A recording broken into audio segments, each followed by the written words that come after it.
بتلاحظ ايه اول ما تدخل شغلك الصبح؟ هتلاقي في فئة من الناس دايما متجمعين، بيشتكوا من المدير، بيتحسروا على قلة الزباين وبيلعنوا الظروف. القعدة دي ممتعة وبتخليك تحس انك مش لوحدك، صح؟ جو بيسمي النادي ده بنادي الفاشلين، وبيقول لك لو عايز تبيع بجد لازم تهرب دلوقتي حالا. بعد ما عرفنا الحلقة اللي فاتت قانون ال 250 المرعب، النهارده هندخل في الغويط، هندخل في نفسية المكان اللي بتشتغل فيه، وازاي تفصل عن طاقة الإحباط اللي حواليك وتتحول لمكنة مبيعات بجد. أنا عبد الله فتحي، وده بيتكم التاني قناة بين السطور. لو عاوز تسبق نفسك القديمة بخطوة وتعرف اللي ما كنتش عارفه، مكانك هنا. اشترك دلوقتي وفعل الجرس عشان يوصل لك كل جديد، ويلا نخش في المفيد. جو جيرارد بيقول لك انك اول ما بتشتغل في المكان الجديد بتكون عاوز تثبت نفسك بكل سرعة، بس في ثانية بترجع تنضم لنادي الفاشلين. وقصده هنا بالنادي الناس اللي بتقعد تشكي وتندب حظها ويتكلموا في اللي حصل امبارح، واللي عنده مشكله مع مراته، واللي عنده مشكله مع خالته، واللي عنده مشكله مع عمته. المهم ان هو موضوع ملوش علاقه بالشغل. بياع بيقول لاصحابه شفتوا اللي حصل في مسلسل كذا امبارح، واصحابه طبعا قاعدين عمالين يسمعوا. جو جيرارد بيقول لك ما مقدار المال الذي ستجنيه من هذا؟ بعد كده يقعدوا يشوفوا هيشربوا قهوه على حساب مين، ويعدي الصبح ويخشوا على الغدا. والسؤال اللي كلنا عارفينه طبعا، هناكل ايه ومنين؟ وغالبا بيتفقوا على مكان كل اصحابهم البياعين بيشتروا منه برضه. انا مش عايزك تبقى انطوائي، انا عايزك تبقى اجتماعي بس في نفس الوقت انتقائي، يعني سلم وهزر، بس اول ما تبدا نغمه الشكوى والندب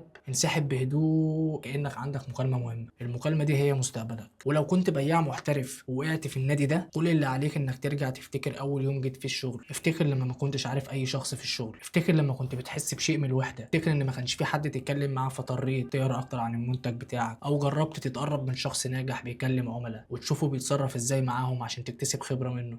جو جيرارد بيقول لك لا تنضم الى النادي، وان كنت جزءا منه فانفصل عنه بهدوء، لانه سيدفعك الى تبني عادات سيئه وسلوكيات ومواقف خاطئه. بدل ما تقعد وانت زهقان مع زمايلك تتريقوا على المدير، جرب المره دي تركز في الكلمه اللي بيقولها المدير، يمكن تكون هي المفتاح لناقصك عشان تقفل البيعه اللي جايه. وجو جيرارد كان بيقول لك انه كان بيحضر اجتماعات مديرين المبيعات عشان يتعلم منهم، وفعلا اتعلم. ممكن ما تحبش مدير المبيعات عندك، ولكن من المألوف ان هو يعرف كتير قوي عن فنون البيع. صديقي، مفيش حد من النادي ده هيقول لك امشي وما تسمعش قصه مشاكل العائليه وروح ابعت رسائل لعملاء او دور على عملاء. جو بيقول لك ما تعتمدش على الحظ، اصنع الفرص. ومن اهم الطرق عشان تعمل كده الابتعاد عن النادي. وبيقول لك مثال قوي جدا جدا جدا، اذا القيت ما يكفي من المكرونه على الجدار فسيلتصق بعضها في نهايه المطاف. جو بيقول لك ارمي مكرونه كتير على الحيطه، المكرونه هتلزق. طب ما هو طبيعي ان المكرونه لما تتحدف على الحيطه تلزق. قصده عافر كتير، كلم عملاء كتير، ابعت رسائل كتير. كتر المحاولات هو اللي بيلزق النجاح في اسمه. وكمان يا صديقي الغالي، انا عايز اقول لك على حاجه، ان اول بيعه والتاني بيعه والتالت بيعه ممكن تكون لحد من معارفك، حد من صحابك، وده اللي بيعمله اي حد مبتدئ. ولكن بعد البيعه التالته هتعرف اذا كنت بياع معتمد على الحظ ولا بياع فعلا معتمد على الاستراتيجيه. وجو بيقولها لا تنضم الى النادي، بدلا من ذلك استغل وقتك في خلق الفرص. طيب انت دلوقتي سمعت كلام جو، خدت قهوتك وسبت النادي اللي هم الناس اللي قاعدين يندبوا حظوظهم وبيتكلموا في مشاكل ملهاش علاقه بالشغل، وقعدت على مكتبك. السؤال المنطقي اللي هيجي في دماغك فورا، ابدا بمين؟ ولسه بقول يا هادي هجيب اول عميل منين؟ جو بيقول لك ان المكالمات العشوائيه فعلا في منها بينجح وفي منها بيفشل، بس لو انت كترت منها وعملتها بشكل كويس في منها هينجح، وده المؤكد. جو ضارب مثال على نفسه، هو قال لك ان هو لو عمل 10 مكالمات عشوائيه ومفيش حد رد عليه، اللي لقى تليفونه غير متاح واللي مشغول وما رجعش يكلمه، ايه المشكله؟ الموضوع خد منك قد ايه يعني؟ 5 دقائق ل 10 دقائق. في المكالمه ال 11 يا صديقي انسه ردت عليه، قال لها ازيك، معاكي جو جيرارد من توكيل شيفورليه، حبيت اقول لكم ان العربيه اللي طلبتوها جاهزه. خلي بالك يا صديقي، هو عامل المكالمه دي بدون سابق معرفه، يعني هو ما معهوش غير الاسم والرقم. طبعا هي مش فاهمه اي حاجه عن اللي هو بيقوله، فبتقول له اكيد انت اتصلت غلط، احنا ما طلبناش اي عربيه جديده. سالها حضرتك متاكده؟ فترد عليه وتقول له ايوه متاكده جدا جدا، اكيد كان جوزي عرفني ان هو هيشتري عربيه، وده المنطقي والطبيعي. فيقول لها لحظه واحده، هو ده بيت فلان؟ فتقول له لا، جوزي اسمه كذا. يروح مسجل اسم العميل المحتمل عنده ويقول لها اسف جدا بعتذر عن الاتصال. بس خلي بالك، جو هنا مش عايز يقفل المكالمه، جو عايز يجيب اكبر قدر من المعلومات عن العميل. فبيسالها سؤال تاني، بيقول لها ممكن اعرف انتوا بتدوروا على عربيه دلوقتي ولا لا؟ وتقول له لا مش متاكده، بس ممكن تسال جوزي. وهنا بقى يا صديقي هو ده اللي جو عايزه، وبيقول لها فورا امتى ممكن اكلمه؟ بتقول له الساعه 6 بيكون في البيت. وهنا جو خد كل اللي هو محتاجه عن العميل المحتمل، وعرف يوصل البيت امتى ومعاه رقمه واسمه. جو هنا ما كانش غلطان في الرقم يا صديقي، جو كان بيمهد الارض، بس هو عارف ان الناس دفعاتها بتقل لما تحس انك غلطان، فبيفتحوا لك قلبهم، والمعلومات بتكون بمنتهى البساطه. وبيقول لك ان البيع لعبه مخابرات، انت محتاج تعرف اكبر قدر من المعلومات عن العميل عشان تعرف هو محتاج ايه بالظبط. وبيأكد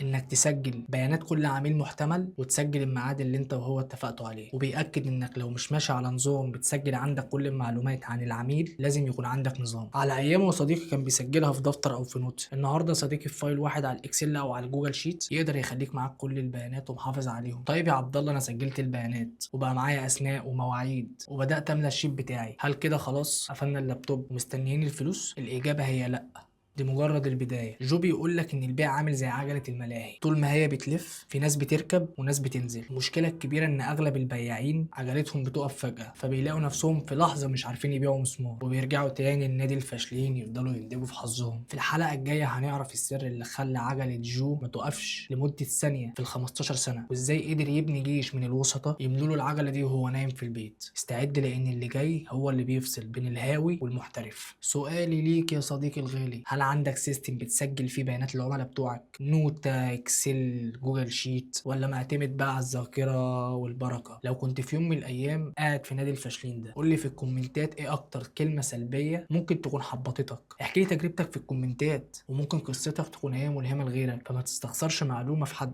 لو حاسس انك سبقت نفسك القديمة بخطوة حتى لو صغيرة، ما تنساش يا صديقي بقى اللايك لاخوك، تعمل اشتراك وتفعل الجرس عشان توصلك اول باول الحلقات الجاية. انا عبد الله فتحي اخوكم، ودي قناة بين السطور. اشوفكم على خير في الحلقات الجاية.